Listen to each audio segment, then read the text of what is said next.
Hello, welcome back again. Today we're going to be actually looking at taking a little bit further from the circulatory system now and starting to take a look at one of the main components of the circulatory system, which is going to be the blood. The blood is a fluid which is going to allow a lot of different things to kind of be taken throughout the body and delivered to different regions, pick up waste, take those back. So when we look at overall the function of blood, like it says here, blood is going to perform a number of different things in the body, so it's going to move things around. Again, as I've said in kind of other shows, anything that's going to need to get in or out of a cell, at some level you're going to have to see it in the blood. It allows different substances to be moved around to deliver those to cells, and therefore we can use the blood to keep things at particular levels. And as we've already kind of mentioned in previous shows as well, that it is involved in our immune system. One of the main functions of the white blood cells is immune protection. So like we said, blood is going to transport a number of things. It transports oxygen, it moves waste products, it moves hormones. All these things are going to be important for cells to do what they need to do and to really help to maintain homeostasis within the body. It allows us to move different temperatures around the body.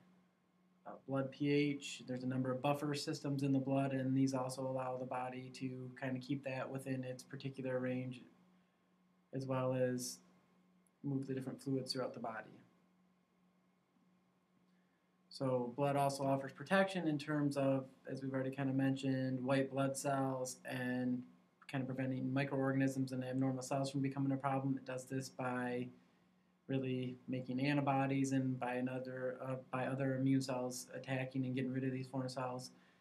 Blood also helps to protect our bodies by really having the ability to help to seal breaks in the blood vessels, and it's something that we'll actually talk about in another slideshow here, which is the idea of hemostasis, so preventing the loss of blood.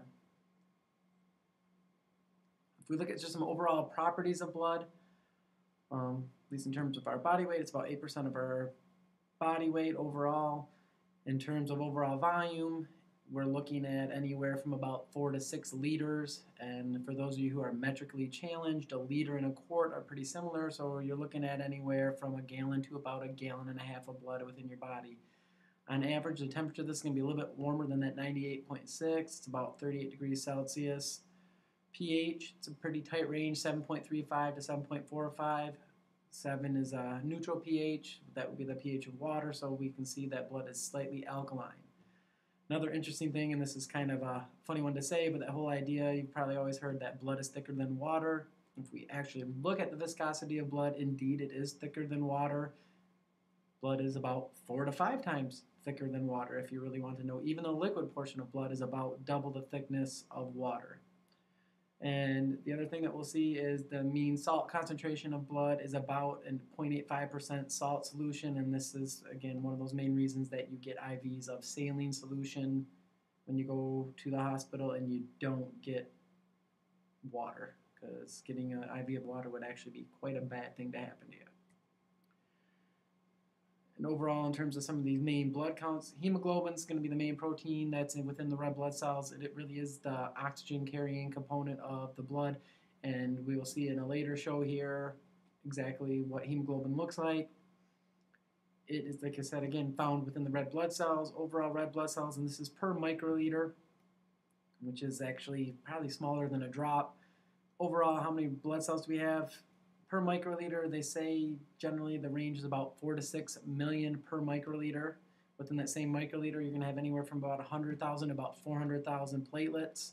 And in terms of white blood cells, generally the range is anywhere from 4 to 11 to about 5 to 10,000 white blood cells per microliter.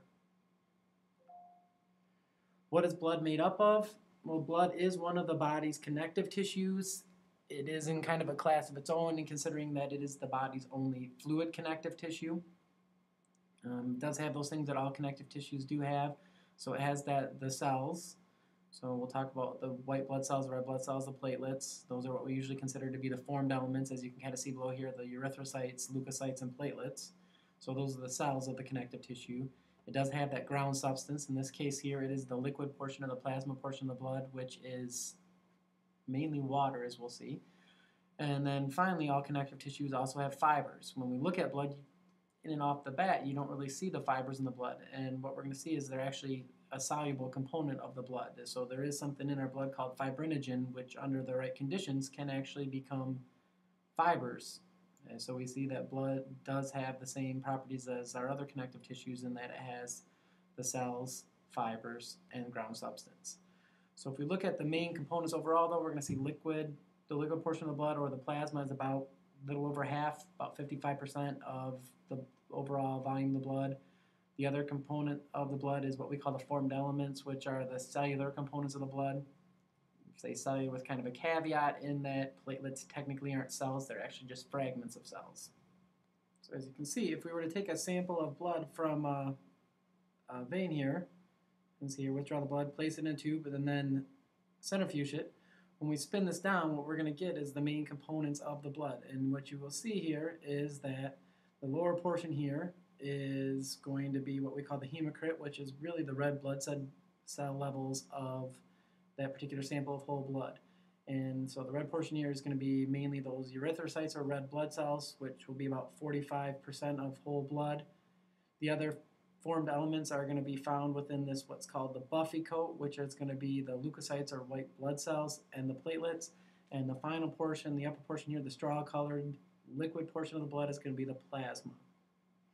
And as you can see by the hematocrit numbers down at the bottom here, males on average tend to have slightly higher hematocrit values than females, and this is due mainly to the fact that females, especially of reproductive age, lose some blood every month, and this overall lowers hematocrit values as well as a little bit of the red blood cell counts and hemoglobin values.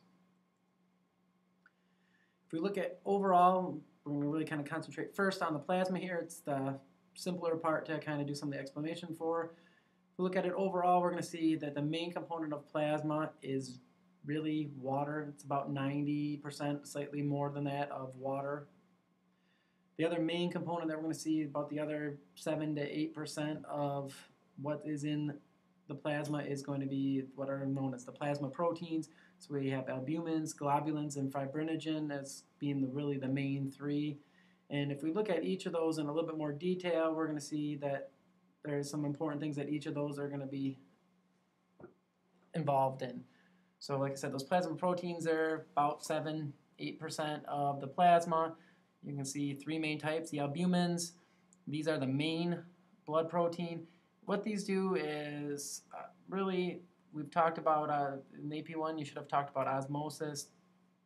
And with osmosis, we know that water is going to move across a membrane in order to try to balance out solute concentrations. When you look at the blood vessel, you can also look at the inside of the blood vessel versus the outside of the blood vessel. You can kind of look at the wall of the blood vessel a lot like a cell membrane.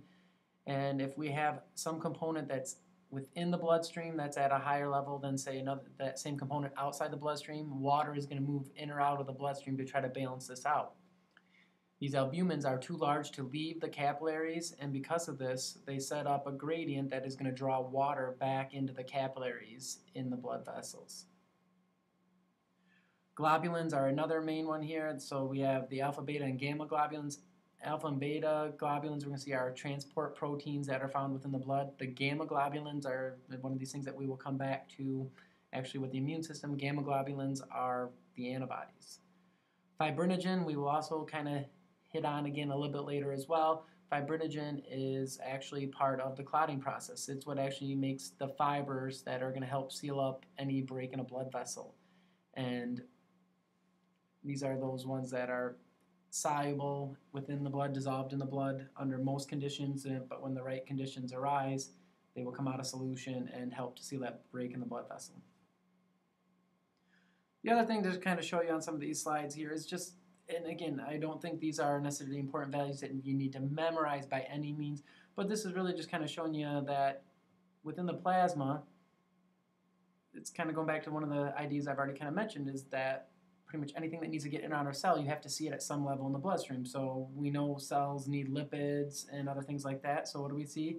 We see lipids, cholesterol, fatty acids, HDL, LDL, phospholipids. We know we need iron in the body. We know we need a lot of different vitamins. Those are also found in the blood at certain levels.